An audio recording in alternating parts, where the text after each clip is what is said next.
Pasang 2:00 ng hapon, balikan natin yung talakayan. Pinag-uusapan natin yung matalinong panonood Yes, oo. campaign ng Oo, at MTRCB. related to that, na siguro aking inimbitahan yung mga merong mga digiboxes sa inyong mga sasakyan at sa iba't ibang mga lugar ay napakalinaw po yung signal po dyan. Kahit ng, umaandar. kahit umaandar, yumuyog-yug, ika nga, ay mapapanood nyo po ang Radio Inquirer 990 television. Yun, no? Ngayon po ay dito nga po dun sa nangyari po yun yung mismong araw po nung kumbaga yung CMA Awards ay nasa may Pasay. Lagari ka pala nun, Oo, no? Galing San Mateo. Galing naman akong San Mateo. Oo, tapos nung time si Neil pang bliname, inorient ko, i-welcome ko pa siya sa MTRC na, di ba? Tapos nag-video pa tayo. Oo. So, alam niyo naman si Cherto to, rockstar yan ngayon. Grabe, no? Oo, so in demand. Naggaling tayo ng San Mateo, QC, San Mateo. Pasay. Tapos meron pa sa aking kumbaga ay designer na nagregalo ng Habing Pilipino, ang pangalan si Mr. Resty Santos.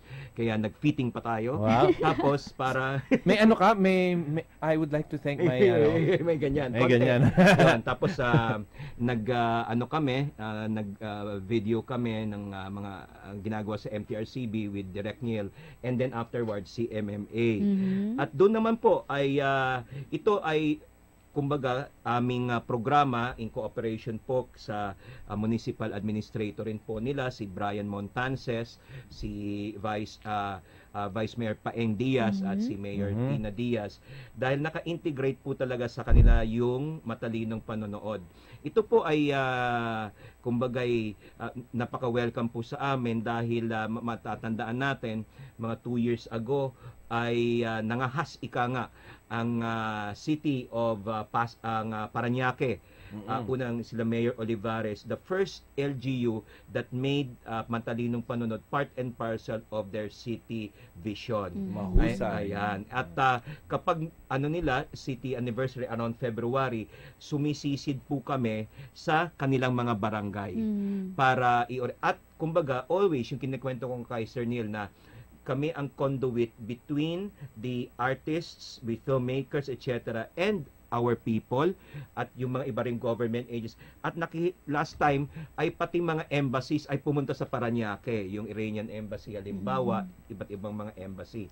At sumunod po dito naman ang Quezon City Film Council. Kung kaya po, ngayon, yung QC Cinema is ongoing, tangkilikin po ninyo. Magtataka po kayo, baka medyo avant-garde yata masyado yung mga palabas. No? Yan. Hindi yung time kasi nila Sir Robert, mga Santa Sita and Mary Rose. No? Yan. Ganito po yun. Ang under PD 1986 po, ang exempted po from MTRCB jurisdiction sa classification ratings ay ang straight news, alam natin po yan, at yung mga exhibitions by the government of the Philippines and or any instrumentality thereof. Kasama po dito ang LGUs.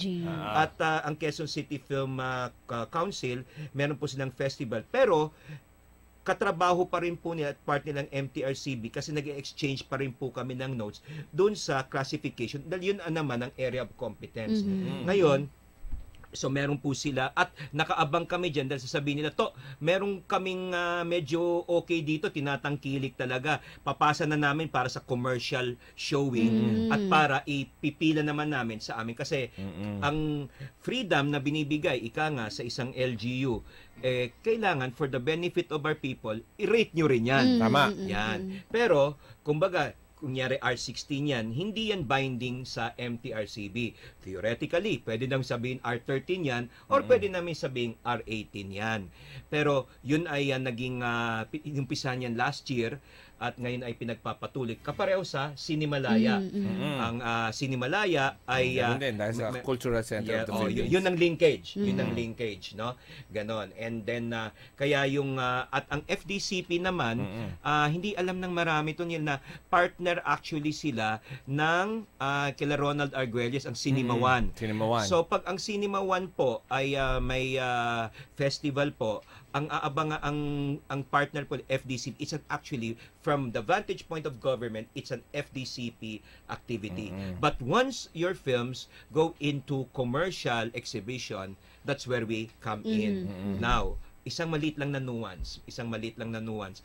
It can happen na isang festival na LGU-based ay pwedeng magkaroon ng mga palabas sa commercial theaters during the time of the festival. Parang sa Ayala Cinemas, pag Cinemalaya. Yan ay considered as still a government activity.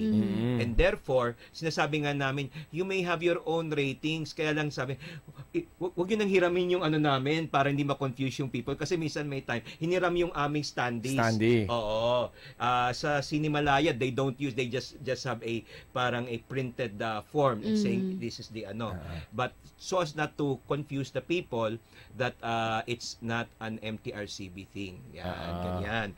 And going back, dito po sa matalinong panonood. So, ito, haluhan. At alam mo kung Donna, ang matutuwa dito si Sir Robert. Ang isang napakaraming nag-attend doon sa San Mateo ay mga senior citizens. Kasi life has just started raw for them. We've only just begun. Wow. Yan. R81 yun. R81, ibita R81. Ito, pakinggan natin Sir Robert kasi karamihan sila yung nag-frame nito. Sabi nila pagkatapos, I pledge to be an agent of change, committed to living out the values I have cultivated through my interaction with the MTRCB through the Matalinong Panonood Symposium. Wow. Yan, okay. I will act upon these principles even amidst cultural expectations to maintain the status quo. Okay, kasi karamihan sa kanila may mga teachers, ganyan, etc. So malaking base, may mga pastor of various denominations, magugulat ka. No? I pledge to remain conscious of those with whom I share this endeavor and to be a media literate steward at home and in the workplace.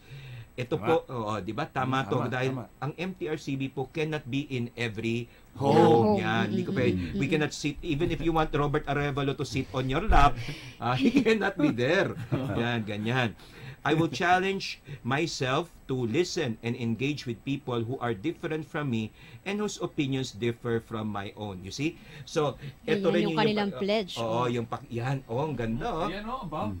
Yan, responsible PowerPoint viewership. dito bigla. Yan.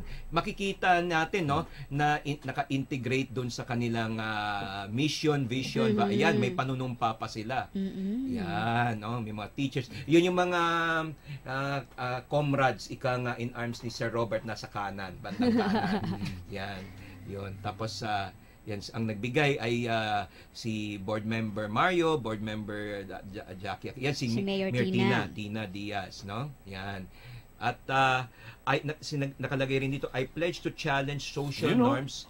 And yan yung hanggang 10:30 kasi sabi mo sa akin by 11 kaya lumipad ako. I pledge to challenge social norms and stereotypes, speaking out against harmful words and images that perpetuate structures of inequality in media. Ito yung dito naman partner ng MTRCB sa mga ganitong aspeto ang Philippine Commission on Women, ang NCIP. Ay bukas po ang inyong lingkod ay magko-conduct po ng kasama po ang Ateneo de Manila seminar po on ethics po sa National Council for Indigenous Peoples. From 8 to 12 po yan dito sa Rockwell. At may mga kasi usually yearly meron kaming God seminar and other minsan ang finding pa rin hindi nawawala kapag bidang babae maladona, mahaba ang buhok at maputi. Ba? Ganyan. At hindi maitim Mistisa at ang habang hair. At hindi maitim ang siko. Ganun parate. Hindi naman pwede yung ganun kasi stereotyping yun Of course, gusto mag-diverse, may redemption, ewan ko, no? Pero yun yung lumalabas dito. At kita nyo, all sectors of society, basang-basa na kailangan na mag-develop tayo doon. And I will hold the utmost respect for the inherent ito, worth and dignity of all. Sabi po. At therefore marami pong salamat sa ating mga kapatid na mula po sa San Mateo Rizal sa pag-host nyo po ng Matalinong Panonood. Ang next po niyan ay dun sa iba't iba ninyong mga paaralan, iba't iba ninyong mga sektor, sa senior citizens, sabi ko nga kay Martina, in other countries, I've noticed that the senior citizens really are a formidable force. No, yun, only just begun. Sir Robert, how did you see the last 10 years or so, or 5 years, dun sa kumbaga yung pagpapalakas ng papel ng mga senior citizen, lalo sa media? No. Paano nyo, in the last 5 years, di ba parang, how did you see na parang mas merong bang significant na, kumbaga, ay value, bugso na lumakas ang papel ng seniors ngayon? Mas nirerespeto kami ngayon, mga matatanda. At bukod doon, binibigyan ng mga pribileyo na talaga namang kinakailangan ng mga taong umabot na sa ganoong taon. Ganon. So doble-doble parati ang libre niyong pelikula, no? Pero hindi, meron akong meron akong ID. Kaya hindi na kailangan. Sa QC, powerful. Sa QC, halimbawa, every Tuesday ay and another day yata, PTH yata na libre. Dito rin sa Makati, alam ko. Sa Makati, oo, yun. Senior Citizens Day, yan, ganyan. Donna, marami yata silang papasadahan ngayon, no? Madami silang na-review. Wow, ang dami nito. Sa ating previewhan segment. Nakalagay pa nga pala dito, dapat i-remind natin ng ating mga taong bayan, 69 days na lang. Pasko na. Diba, napakabilis. You know, the thing there is that, I'm going ahead of myself kasi yung aking lecture tomorrow ay tungkol sa legal ethics. Legal ethics, pero ay nakabatay sa sensitivity for IPs at saka sa mga indigenous ICs rin, ICCs, indigenous cultural communities. And ang nakwento ko nga sa dekano ng Ateneo Law School, si Dean Cedric Candelaria, na medyo nauna kami sa MTRCB niyan dahil around a month or so ago nagkaroon ng issue about the so-called Badjao Girl doon sa isang reality TV show. Of course, kailangang ihimay yan kasi it has turned out that they were mean on her not because she was Badjao. But then again, you're not supposed to be, well, so to speak, mean also, no? Kasi tinitingnan kayo dyan ng iba't ibang mga tao. Well, na-resolve nila yan, merong mga best practice, pero ang isang nangyari is isang tribal, yung aggregation ng mga tribes ay pumunta sa MTRCB. At sinabi nila, mabuti lang, hugging lang yun, pero they met with Attorney Boyet Del Prado, yung nakasama nyo kanina doon sa isang review, at ang isang napagkaisahan ay gusto nila maging aktibo rin sa matalinong panonood, at ang tinitingnan natin ay yung annual Family and Child Summit. Na ginagawa yun. And it's malapit na yan. It's going to be a first because cultural sensitivity. Tama. Yung kasi alam mo niya, dati may mga pumunta sa akin, mga kaibigan namang Muslim. Tapos syempre may mga variations pa yan, 'di ba? Sa NYC nakatrabaho natin sila sa iba't ibang news, sa Mindanao Agenda halimbawa. At minsan sa atin, yung parang just to be, yung kunyari, nagmamadali tayo, ito yung gagawin, lalabas sa TV, ito yung kulay, etc., ito yung costume. Nasabihan ako ng isa na, Chair, alam nyo ba dun sa isang palabas, actually, we don't fault them, but maybe it's also fair to tell them na pag masyado ka ang masyadong naglalagay ng parang mga ornaments na papahabain yung kuko, ganyan, ay woman of ill repute ka pala yon sa isang yung kultura. And therefore they were not very comfortable about it. Well, yun nga, sabi ko nga yung before we go to the ratings, Tony, di ba yung always binabanggit mo na pag meron tayong kahit best practices conference or kahit na naging method natin sa adjudication, lumalabas minsan na tayo pa ang natututo. Oo. Kasi yung mga best practices conferences namin, it is not just one way, no. Yung mga pinapatawag namin minsan dahil meron silang mga kakulangan, no, doon sa kanilang pinalabas, may excesses or may kakulangan, syempre binibigay namin kung ano yung nalalaman namin tungkol sa batas, no. Pero natututo rin kami kasi nakikita namin yung proseso nila doon sa kanilang sa kanilang stasyon, ano, kung TV station ito, no, or kung sa pelikula, doon sa kanilang venue, no. Marami kaming natututunan dahil may mga exchanges, no. And more often than not, itong mga natututunan namin leads to very good solutions. Kasi hindi ka na judgmental ngayon dahil naiintindihan mo yung ginagawa nila, naiintindihan rin nila yung ginagawa ng MTRCB. And that's why ako masasabi ko during the 3 years na pinapatupad namin itong best practices conferences, no, nabawasan ng malaki yung mga kasong dinudulog sa amin at yung mga pinapatawag din namin. Just goes to show how effective this solution is, no, for the industry. Ang kagandahan nito, imbis na kalaban mo yung industriya, sila mismo nag-o-offer na ng solutions, no. So ang ganda nung samahan ngayon ng government agency at ng mga stakeholders ng MTRCB. And sana magpatuloy ito, hindi lang ngayon, and ito sila Niel, bagong no. I hope magpatuloy ito sa years to come, no. Hangga't talagang ma-cement yung na yon, yung samahan na yon, yung collaboration na yon. It's very important. It has not happened before, it has happened only in the past few years na ganong kaigting yung pagsasama ng industriya at ng ahensya na supposedly magre-regulate doon sa kanila. Lumalabas yan kasi yung nakalagay sa PD 1986, ang goal really is magkaroon ng effective self-regulation. And that can happen only kapag may mutual respect at may nagtatalastasan actively. We know where each other is coming from. And lumalabas rin dito na kapag merong medyo maigting na klaseng mga usapin, merong period pa nga of collaboration, close collaboration. Minsan 3 months, 6 months. At doon, yan ay nanggagaling mismo doon sa players. Oo, yun. No? And then they will say, Chair, we tried this out. It may not have worked. What better? Ganyan. Or you may want to try this out. By the way, there are many guys who are also volunteering sa MTRCB. You may want to avail their volunteers. It's not for yung volunteerism kasi sa MTRCB.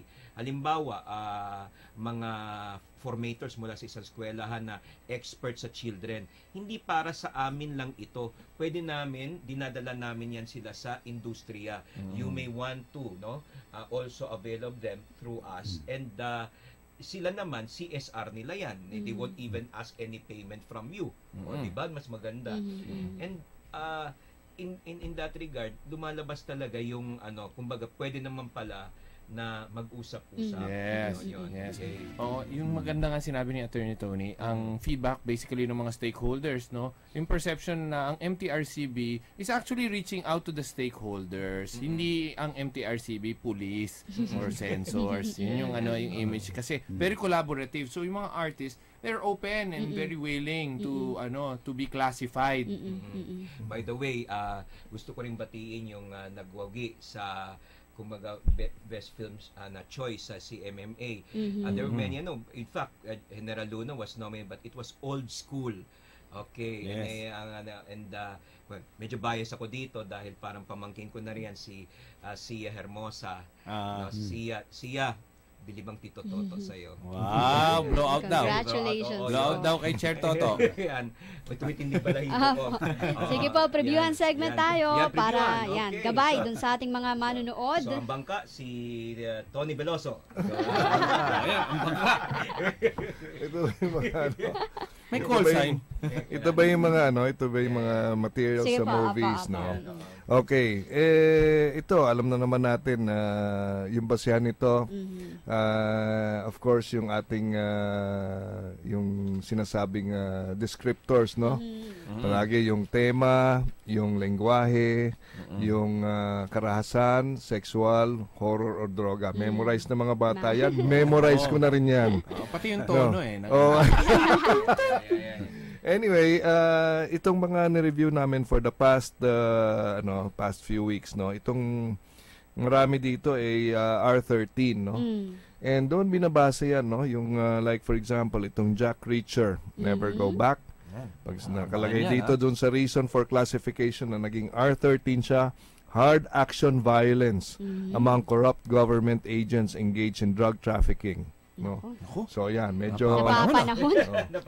medyo nagkakasama yung violence at saka yung Drugs. tema, Yan. no? Kaya ngayon pagka nagre-rate yung mga board members, naghahalo yung mga yung mga descriptors na ito. Hindi minsan sa violence lang nagiging R13 na or R16 or depending on the kung gaano ka kung gaano kalakas yung violence or hindi.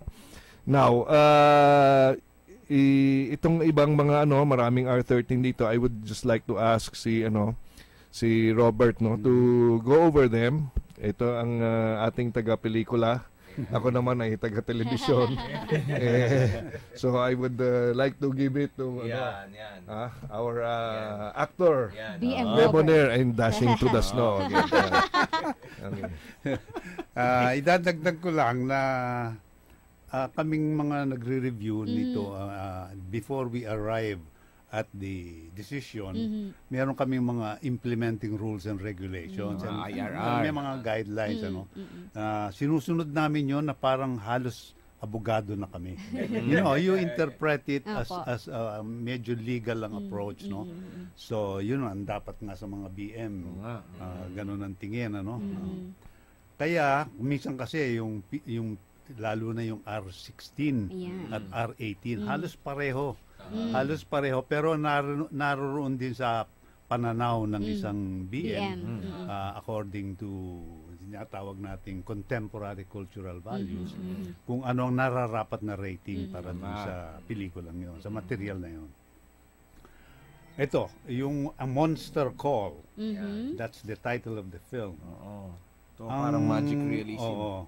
Ang nangyari naman dito, ang naging desisyon ng committee, which was and the decision was written by the chairman, the material is rated PG due to themes, ayan na naman yung tema, and scenes which may not be suitable for very young children without parental guidance. It's not suitable. The film contains scenes which may be frightening to young children. So kung nakakatakot masyado yung mga eksena, medyo kailangan ng kasama yung paryente, para takpan ng mata. O sabihin sa kanyang, lumabas na tayo rito at masyadong horrifying to para sa iyo. Hindi yan, makikita nyo na, of course, ang primary educator pa rin at formator ay ang magulang. Kaya the word may is very poignant there because in your particular house, sa amin hindi na masyadong nakakatakot yan. Pero sa ibang household, depende rin sa bata. Merong batang matatakotin, merong hindi. Kung yung anak mo masyadong matatakotin, wag na. Hindi, doon pa lamang sa permit makikita mo na yun. Dapat tignan ng magulang yung permit. Para malaman niya kung nararapat to sa anak ko. Hindi. Meron pa ba tayong mga R13 diyang iba? Meron ditong marami pang R13, pero ito lalaktawan natin yung iba dahil karamihan naman dito ay PG, no? Bigay lang natin yung mga titles ng PG, yung Monster Call, yung Do You Believe It? This is a reissue, Ghostbusters, Wild Oats, Hotel Transylvania, ayan mga PG yan, puro PG. Merong isang G dito, yung Trolls, no? Ngayon, Brave Town, R13, Third Party, R13, Idol, Pag-asa ng Bayan, R13, and The Crew, R13. Meron dito, isang R16. Basahin ko lang yung classification, no? Yung reason for classification, this film is rated R16 because of the mature theme, use of vulgar language, violence, sex, and the depiction of children using drugs and committing crimes including murder. So ito pinaghalo ng gusto, halo-halo no? na, no? Oo. Gusto ko lang rin sabihin dito when we rate, no, minsan kasi hindi mo iniisip nila paano naging R13 naging R16, no? Meron itong mga na ito, yung mga descriptors na ito, meron itong mga parameters. For R13 meron din sa R16. So nagba-vary siya sa degrees. Kumbaga merong mild, may medium, mayroong Yeah, strong, yeah, yung strong. ganon. So doon doon naglalaro yan. And sa frequency. And doon lumalabas yung kailangan ng galing ng mga board members. Yung appreciation nito. Sa umpisa, mangangapa ka talaga. Pero sa katagalan, maano mo na. You get the hang of it, kumbaga. No? And then, ang maganda dito, you can discuss it amongst your your co-board Colleagues, members. And then ang dami mo ring natututunan. Kasi yung mga matatagal na diyan, syempre nasasabi rin sa inyo ganito yung experience namin diyan, ganito yung ano. So you try to to discuss amongst yourselves. And tatlo nga yan kasi minsan hindi nagkakaisa. Minsan 2 out of 3. Pero yun nga, it's a collegial body. Kung ano yung decision will be the decision for all. Ganun ang nangyayari dyan. Pero ang hirap na trabaho, kala nila madali lang. Kasi nanonood lang. Oo, in fact, sasabihin ko sa inyo, hindi ganun kadali yan because yung time nga ni Sir Robert here, pwede kang mademanda. At ang kahirapan Actually, dito... hindi naman dapat talaga. Pwede dapat i-demanda. Pero maraming procedures di ba? Administrative muna. Yes, Isumbong mo muna kay chairman. Pero ibig sabihin, ganun kaselan yung trabaho. Because pwede kang mademanda, for the wrong reasons.